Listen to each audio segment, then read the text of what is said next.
증인은 2024년 3월 말에서 4월 초순경 삼청동 안가에서 윤석열 대통령이 마련한 만찬에 김용현 당시 경호처장, 조태영 국정원장, 여인영 방첩사령관과 함께 참석한 사실이 있으시죠? 네. 당시 만찬은 원래 대통령이 증인과 국정원장, 방첩사령관에 대하여 방첩 조직을 강화하고 국정원도 차분하게 일을 잘하고 있다는 등 격려하는 자리였지만 피청구인이 시국에 관해 이야기하게 되었고 피청구인은 그때까지 진행된 야당 관련 문제, 정치 상황 등에 대하여 울분을 토하셨죠. 뭐 울분까지는 아니고 다양한 주제를 말씀하신 것으로 기억합니다. 피청구인은 굉장히 답답한 심정, 특히 의료 개혁과 관련하여 난항을 겪고 역풍이 이는 상황에 대하여 혼자서 1시간 가까이 길게 토로하였죠. 뭐 혼자서 길게라기보다 1시간 동안 주로 대화를 주도하셨고 저희들이 또 자유롭게 의견을 개진하는 그러한 자리였습니다. 이런 과정에서 피청구인은 정상적인 정치 상황으로 가기 굉장히 어려워졌다 언급하면서 비상한 조치를 해야 하지 않겠느냐라고 발언하였죠. 네, 정확한 워딩은 기억나지 않은데 그런 취지의 말씀이 있었던 것으로 기억합니다. 피청구인은 군이 나서야 되지 않느냐, 적극적인 역할을 해야 하지 않겠느냐라고 말하였죠. 네, 그런 말씀을 했던 것이 아니고 저를 보고 말씀하셔서 제가 그렇게 느꼈던 것 같습니다. 증인은 그 당시에 비상한 조치, 또 군이 나서서 적극적인 역할을 한다.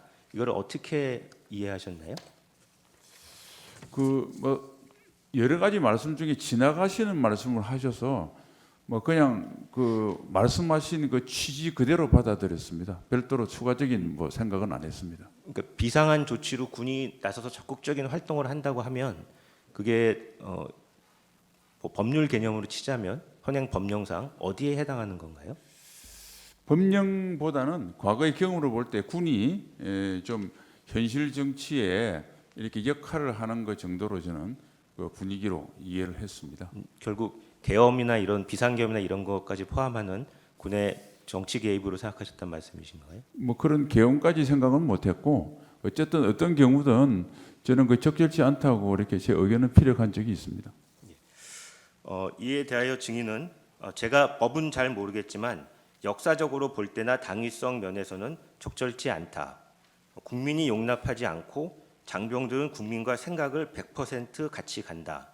그것은 현실성이 없다고 반대하셨죠.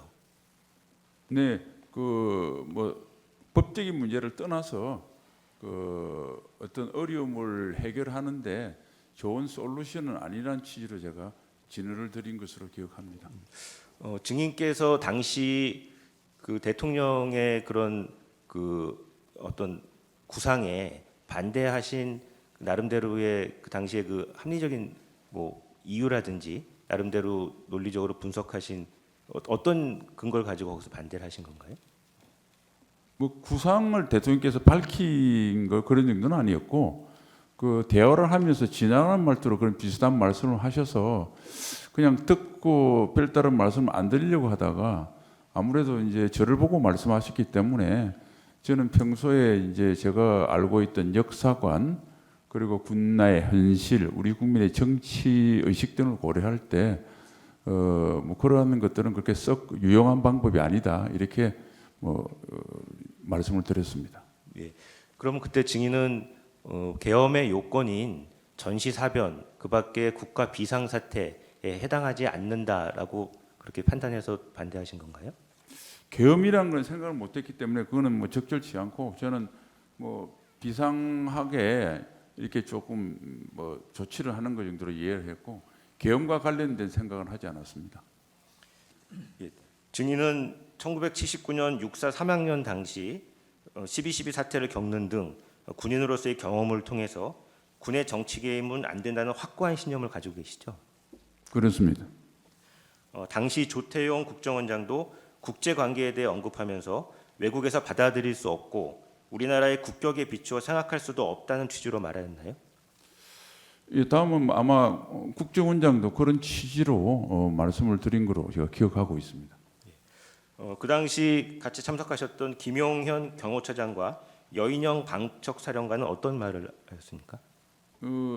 저하고 국정원장이 그런 말씀을 하니까 대통령께서 다른 화제로 돌려버려서 그 사람들은 의견을 표명할 수 있는 시간적인 그게 없었습니다. 그래서 별도로 아무런 이야기를 하지 않은 것으로 제가 기억합니다.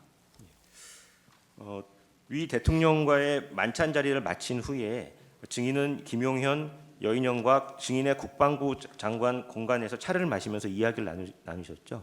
그렇습니다.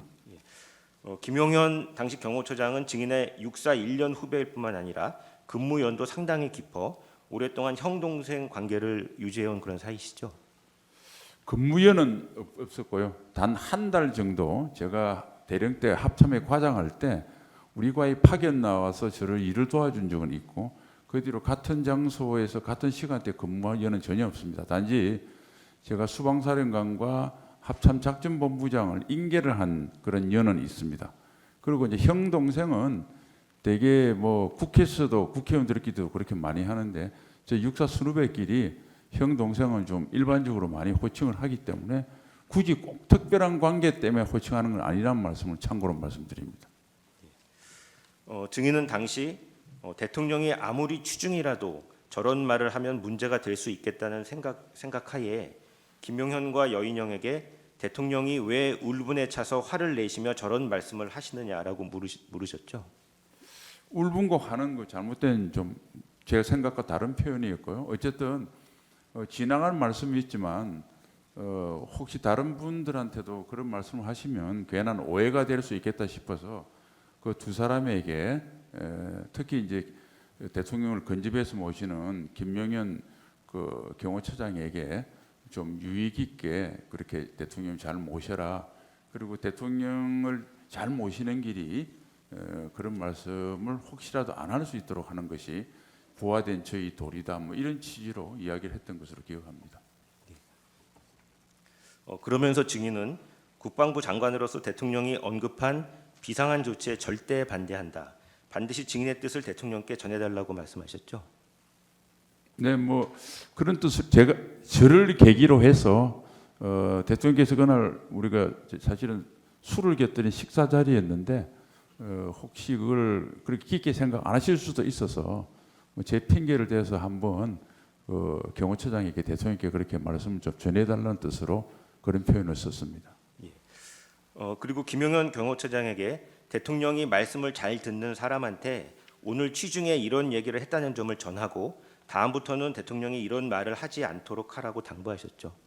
네, 사실은 저 같은 경우는 대통령님과 장관이 됐지만 별도로 시간을 가져본 적이 별로 없던 상태였는데 그런데 이제 저한테 저런 말씀을 하시는 거 보고 다른 또 혹시 아주 가깝지 않은 사람들 이야기를 할까봐 아무래도 대통령 주변의 인간관계는 경호처장이 잘 아니까 대통령께 좀 말할 수 있는 분들을 한번 봐서 오늘 일을 좀 설명하면서 지나가는 말투였지만 한번 말씀드리는 게 좋겠다 그래서 제가 제안을 했습니다. 그랬더니 경호처장은 제 말에 100% 동감을 했고 그렇게 하겠다고 했습니다.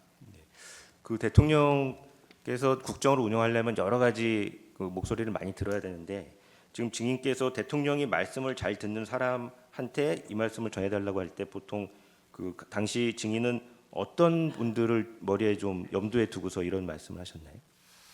제가 사실은 대통령님 주변의 개인적인 인간관계를 잘 몰라서 그냥 보도에 이렇게 보면 뭐 성함은 말씀드릴 수 없지만 여러분들이 대통령과 가깝다고 그래서 뭐 그런 원로들한테 이야기하면 되지 않겠느냐가 염두에 뒀는데 김용희 처장한테는 구체적인 사람이나 그런 걸 거명한 적은 없습니다. 혼자 그렇게 생각했습니다. 국방